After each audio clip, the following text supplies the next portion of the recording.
نبی صلی اللہ علیہ وسلم کی سب سے پہلی زوجہ محترمہ سیدہ خدیجہ بنت خویلد رضی اللہ عنہا ہیں۔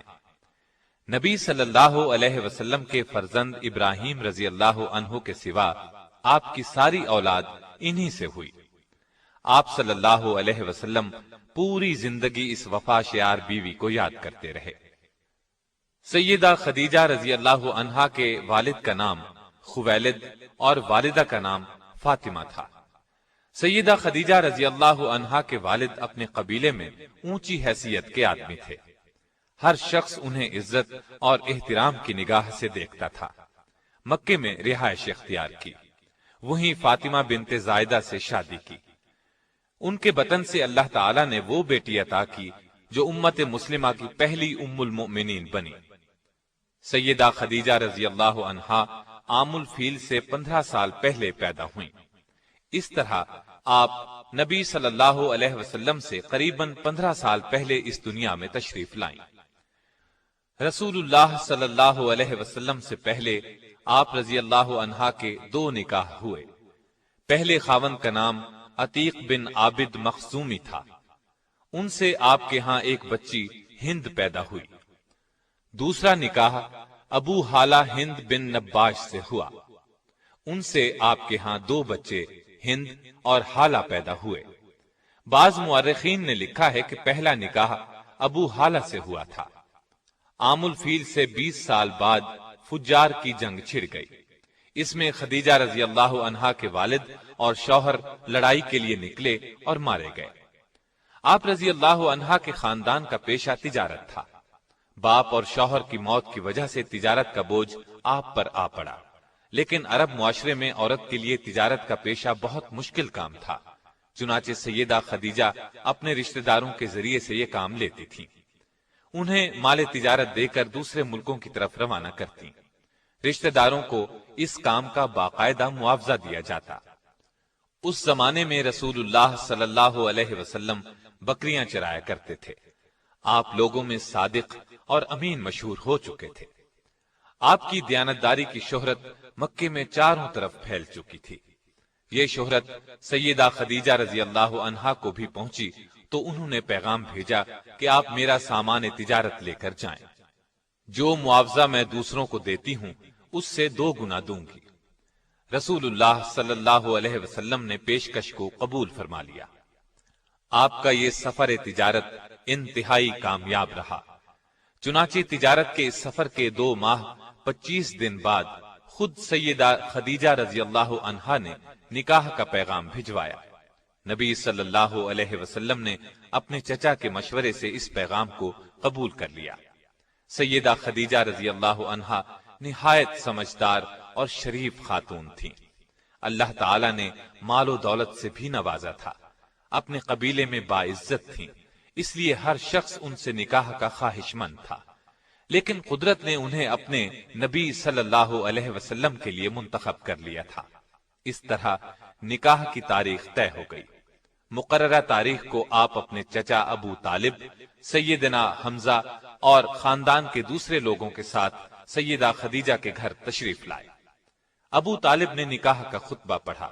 12.5 اوقیہ حق مہر مقرر ہوا۔ یہ 500 طلائی درہم کے برابر تھا۔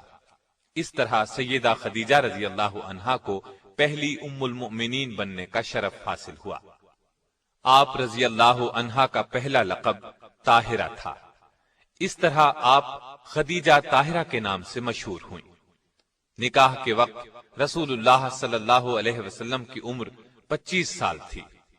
سیدہ خدیجہ کی عمر 40 سال کی تھی۔ نکاح کے بعد سرداران قریش اور دیگر لوگوں نے مبارکباد دی۔ نبی اکرم صلی اللہ علیہ وسلم کی زوجیت میں آنے کے بعد سیدہ خدیجہ نے اپنا سارا مال و اسباب آپ کے قدموں میں ڈھیر کر دیا۔ اس سے آپ کو روزی کمانے کی فکر سے نجات مل گئی۔ اب آپ تھے اور اللہ کی عبادت۔ سیدہ خدیجہ نے ہر مشکل اور پریشانی کے وقت نبی صلی اللہ علیہ وسلم کو تسلی دی، دلاسا دیا اور پریشانی دور کرنے کے لیے جو کچھ کر سکتی تھیں کرتی رہیں۔ مثلا جب آپ پر پہلی وحی یعنی اقرا بسم ربک الذی خلق غار حرا میں نازل ہوئی تو نبی اکرم صلی اللہ علیہ وسلم گھر تشریف لائے، بدن مبارک پر لرزہ طاری تھا۔ سیدہ خدیجہ رضی اللہ عنہا سے فرمایا مجھے کپڑا اوڑھا دیں۔ جب کچھ دیر بعد گھبراہٹ دور ہوئی تو غار ہرا میں پیش آنے والا واقعہ سیدہ خدیجہ سے بیان کیا۔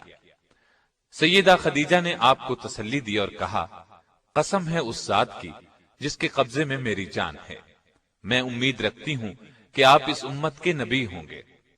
اس کے بعد سیدہ خدیجہ رضی اللہ عنہا آپ صلی اللہ علیہ وسلم کو اپنے چچا زاد بھائی ورقہ بن نوفل کے پاس لے گئیں۔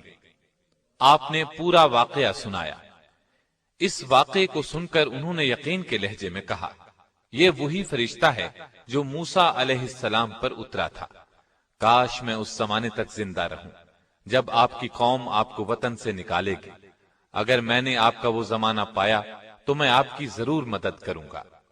اللہ کے حکم سے جب آپ نے نبوت کا باقاعدہ اعلان فرمایا تب بھی سب سے پہلے سیدہ خدیجہ رضی اللہ عنہا ہی نے آپ کا پیغام قبول فرمایا اور ایمان لائیں۔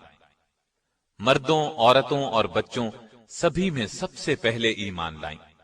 آپ رضی اللہ عنہا نے نہ صرف نبوت کی تصدیق کی بلکہ آغاز اسلام میں آپ صلی اللہ علیہ وسلم کی سب سے بڑی مددگار بھی تھیں۔ آپ صلی اللہ علیہ وسلم کو چند سال تک کفار اذیت نہ دے سکے۔ اس میں بڑی حد تک سیدہ خدیجہ رضی اللہ عنہا کا اثر کام کر رہا تھا۔ مکے میں سیدہ خدیجہ کا بہت اثر رسوخ تھا۔ مشرکین نبی صلی اللہ علیہ وسلم کو جھٹلاتے تھے، اس سے آپ کو بہت صدمہ ہوتا، لیکن یہ صدمہ سیدہ خدیجہ کے پاس آ کر دور ہو جاتا تھا، اس لیے کہ وہ آپ صلی اللہ علیہ وسلم کی باتوں کی تصدیق کرتی اور مشرکین کے سلوک کو بے اثر کر دیتی تھیں۔ 7 نبوی میں قریش مکہ نے آپ صلی اللہ علیہ وسلم سے، آپ کے حامیوں سے اور بنو ہاشم سے تمام تر تعلقات توڑ لیے اور آپ صلی اللہ علیہ وسلم کو ان تمام لوگوں سمیت شیب ابی طالب میں رہنے پر مجبور کر دیا۔ وہاں آپ صلی اللہ علیہ وسلم کو 3 سال تک رہنا پڑا۔ یہ زمانہ سخت تکلیف دہ تھا۔ بچوں کے بھوک سے بلبلانے کی آوازیں سنائی دیتی تھیں۔ اس گھاٹی میں سیدہ خدیجہ بھی آپ صلی اللہ علیہ وسلم کے ساتھ تھیں۔ آپ نے بھی ہر وہ تکلیف برداشت کی جو دوسرے کر رہے تھے، پتے کھا کر گزارا کیا۔ ان حالات میں سیدہ خدیجہ رضی اللہ عنہا کے اثر و رسوخ سے کبھی کبھار کھانا پہنچ جاتا تھا۔ آخر کار قریش کے آپس کے اختلاف کی وجہ سے 3 سال بعد 10 نبوی میں اس مصیبت کا خاتمہ ہوا، یعنی ہجرت سے 3 سال پہلے وہاں سے نکلے۔ نبی اکرم صلی اللہ علیہ وسلم کے ساتھ سیدہ خدیجہ نے بھی اس سخت تکلیف دہ ماحول سے نجات پائی، لیکن مسلسل تکالیف کی وجہ سے ان کی صحت بہت خراب ہو گئی تھی۔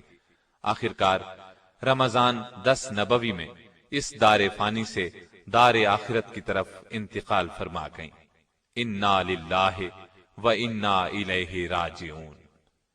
وفات کے وقت آپ رضی اللہ عنہا کی عمر 64 سال 6 ماہ تھی۔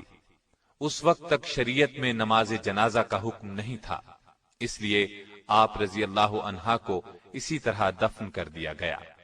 رسول اللہ صلی اللہ علیہ وسلم خود ان کی قبر میں اترے اور سب سے زیادہ غمگسار بیوی کو قبر کی آغوش میں رکھا۔ آپ رضی اللہ عنہا کی قبر جنت المعلا میں ہے۔ آپ کی وفات کے سال کو عام الحزن قرار دیا گیا۔ بخاری اور مسلم کی ایک حدیث ہے کہ ایک مرتبہ جبریل علیہ السلام نے نبی علیہ السلام سے عرض کیا، سیدہ خدیجہ رضی اللہ عنہا آپ کے پاس برتن میں کھانے کی کوئی چیز لا رہی ہیں، جب وہ آئیں تو انہیں اللہ تعالیٰ کا اور میرا سلام کہہ دیجیے گا۔ نسائی کی ایک روایت کے الفاظ یوں ہیں، جبریل بارگاہ نبوت میں حاضر ہوئے اور کہا، حق تعالی شانہ سیدہ خدیجہ کو سلام کہتے ہیں۔ سیدہ نے یہ سن کر فرمایا کہ حق تعالی خود سلام یعنی سراپا سلامتی ہے اور جبریل پر بھی سلامتی ہو، اور آپ صلی اللہ علیہ وسلم پر بھی سلام اور اللہ کی رحمت ہو۔ سیدہ خدیجہ کی ایک اور بڑی فضیلت یہ ہے کہ ان کی زندگی میں رسول اللہ نے کوئی دوسری شادی نہیں کی۔ معلوم ہوا آپ ان سے بہت محبت کرتے تھے۔ بخاری اور مسلم کی روایات کے مطابق آپ نے انہیں جنت میں ایسے محل کی بشارت دی جو موتی کا ہوگا۔ بلکہ مسند احمد میں روایت ہے کہ رسول اللہ صلی اللہ علیہ وسلم نے فرمایا، مجھے حکم دیا گیا ہے کہ میں خدیجہ کو جنت میں ایک ایسے محل کی بشارت دوں جو موتیوں سے بنا ہوا ہوگا، جس میں شور و غل اور محنت و مشقت نہیں ہوگی۔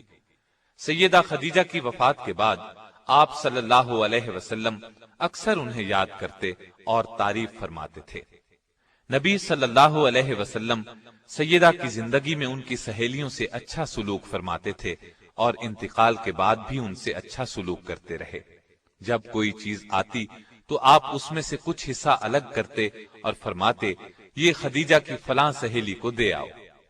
نسائی اور مسند احمد کی روایت کے الفاظ یہ ہیں کہ نبی صلی اللہ علیہ وسلم نے فرمایا، جنت کی عورتوں میں سب سے افضل یہ 4 عورتیں ہیں: خدیجہ بنت خویلد، فاطمہ بنت محمد، مریم بنت عمران اور آسیہ جو فرعون کی بیوی تھی۔ سیدہ کی اس خصوصیت میں کوئی دوسری ام المؤمنین شریک نہیں ہوئی۔ بخاری، مسلم اور مسند احمد کی ایک روایت میں سیدہ خدیجہ کو تمام جہانوں کی عورتوں سے بہتر فرمایا۔ آپ کے پہلے خاوند سے ایک بیٹے ہند تھے، یہ آپ کے ساتھ ہی ایمان لے آیا۔ انہی کی نسبت سے آپ رضی اللہ عنہا کی کنیت ام ہند تھی۔ رسول اللہ صلی اللہ علیہ وسلم سے سیدہ خدیجہ کے ہاں 6 بچے ہوئے، 2 صاحبزادے جو بچپن میں فوت ہو گئے اور 4 صاحبزادیاں۔ ان کی تفصیل یہ ہے: قاسم رسول اللہ صلی اللہ علیہ وسلم کے سب سے بڑے صاحبزادے تھے، انہی کے نام پر آپ کی کنیت ابو القاسم تھی۔ بچپن میں مکے میں انتقال کر گئے۔ دوسرے صاحبزادے عبداللہ تھے، یہ بھی کم عمری میں ہی انتقال کر گئے۔ ان کے لقب طیب و طاہر تھے، اس لیے کہ یہ زمانہ نبوت میں پیدا ہوئے تھے۔ سیدہ زینب رضی اللہ عنہا، یہ رسول اللہ صلی اللہ علیہ وسلم کی سب سے بڑی صاحبزادی تھی، اور دوسری صاحبزادیاں سیدہ رقیہ رضی اللہ عنہا، سیدہ ام کلثوم رضی اللہ عنہا اور سیدہ فاطمہ رضی اللہ عنہا ہیں۔